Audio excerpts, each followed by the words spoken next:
Hi kids! Welcome to Teacher Beth Class TV.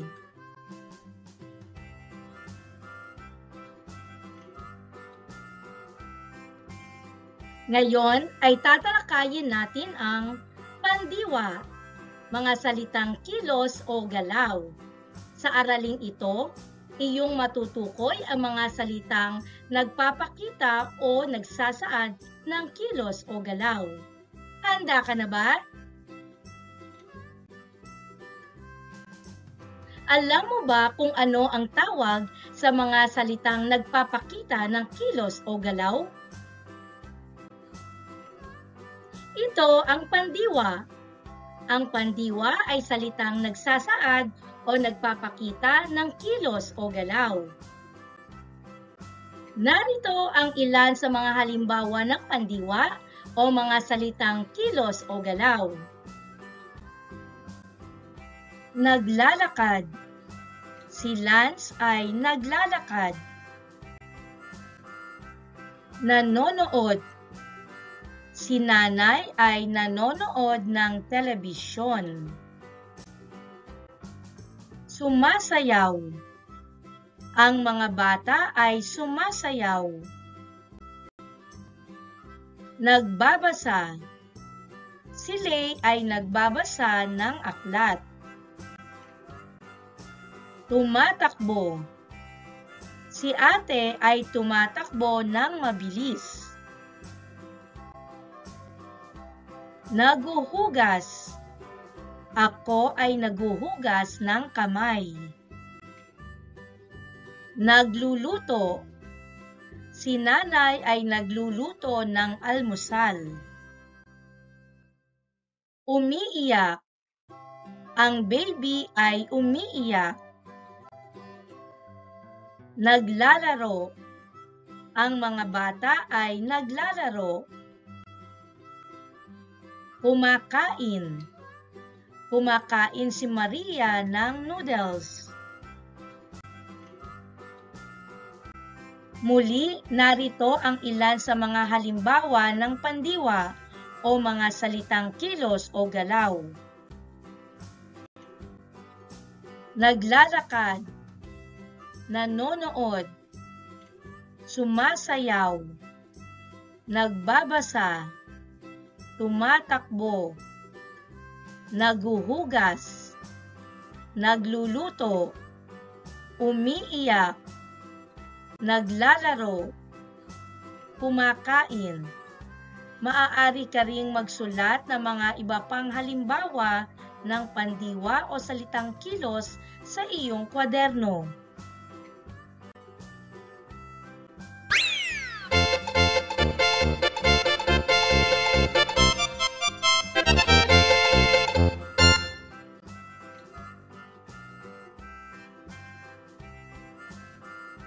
Tahunan ang pandiwa na angkop sa bawat larawan. Maaari mo ring isulat ang iyong sagot sa comment section. Nagbabasa, nagsusulat, nagpipinta. Ang larawan ay nagpapakita ng salitang kilos na nagsusulat.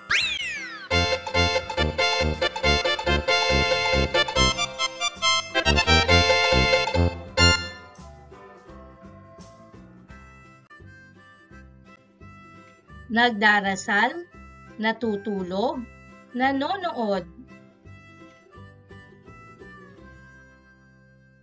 Ang tamang pandiwa sa larawan ay nagdarasal.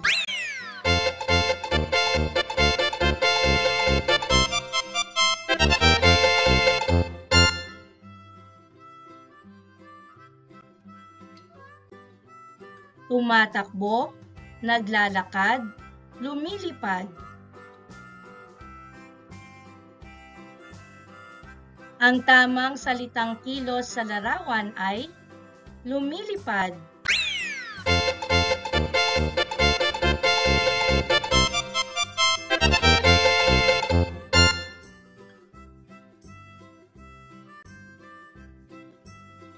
Tumatawa, nagagalit, umiiyak. Ang salitang kilos na tumutukoy sa larawan ay tumatawa.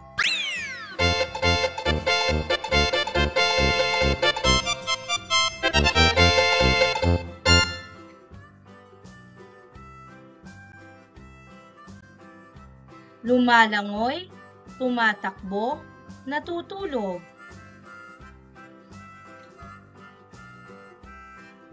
Ang angkop na salitang kilos sa larawan ay lumalangoy.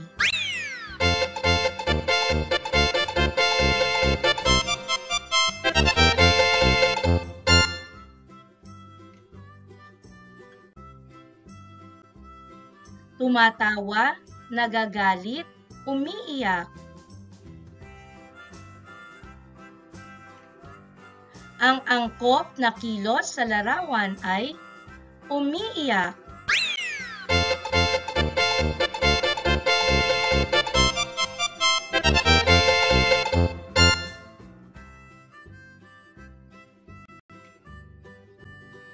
Tumatakbo, naglalakad, lumilipad. Ang salitang kilos na tumutukoy sa larawan ay tumatakbo.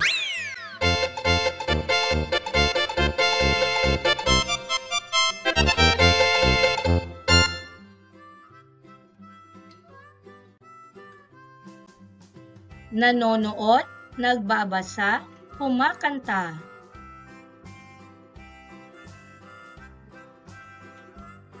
Ang salitang kilos na angkop sa larawan ay nagbabasa.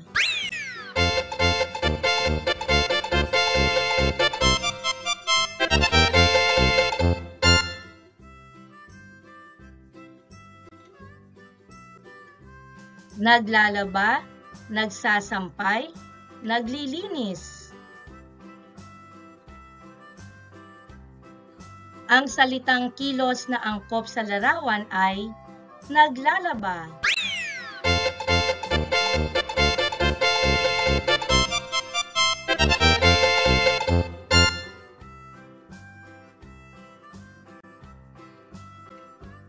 Naglalaro, sumasayaw, tumatakbo.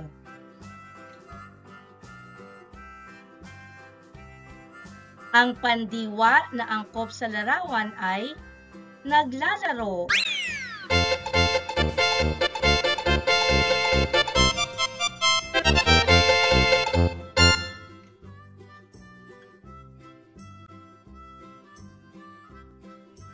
I-check ang pandiwa o salitang kilos sa bawat pangkat. Maaari mo ring isulat ang iyong sagot sa comment section.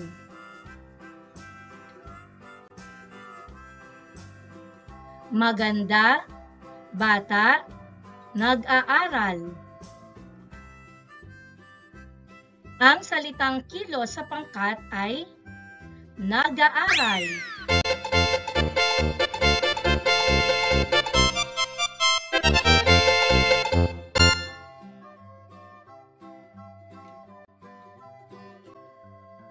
Nagdidilig, hardinero, hardin.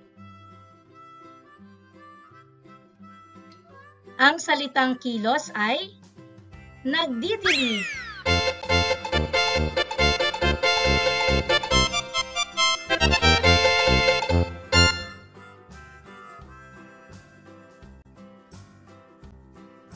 Mabait, kaibigan, umuupo. Ang pandiwa sa pangkat ng mga salita ay ang umuupo.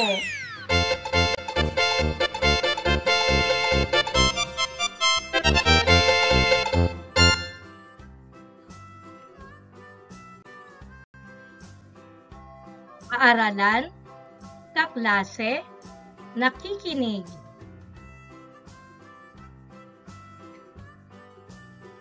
Ang pandiwa sa pangkat ng mga salita ay nakikinig.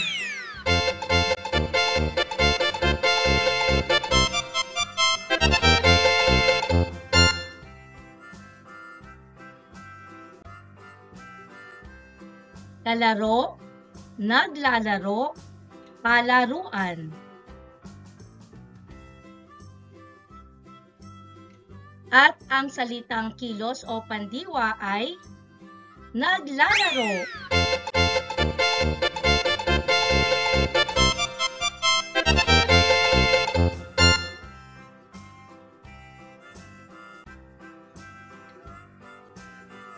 Kahunan ang pandiwa o salitang kilos sa bawat pangungusap.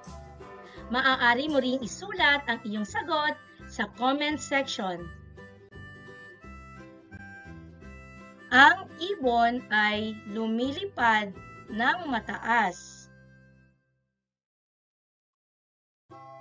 Ang salitang kilos sa pangungusap ay lumilipad.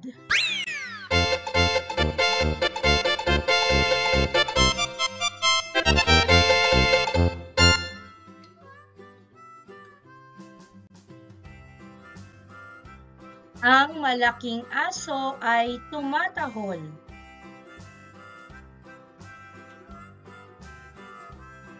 Ang pandiwa sa pangungusap ay tumatahol.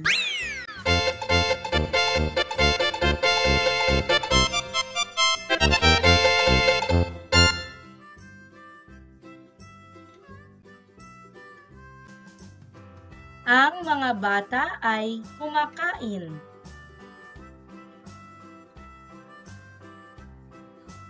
Ang pandiwa ay kumakain.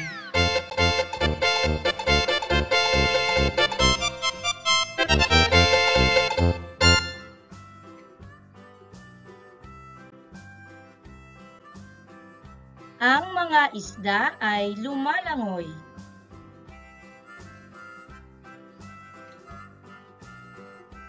Ang salitang kilos ay lumalangoy.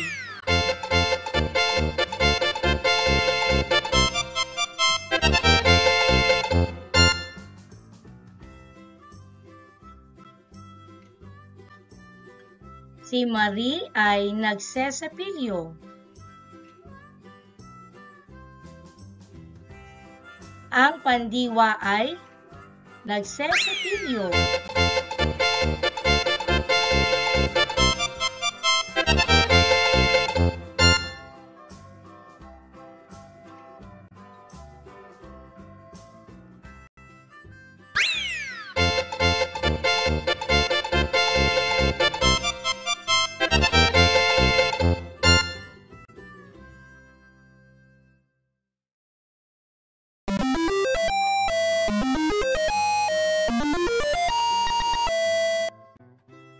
Thank you for joining me. Let's learn, play, and grow together. Teacher Beth Class TV. Subscribe, like, and share. Thank you.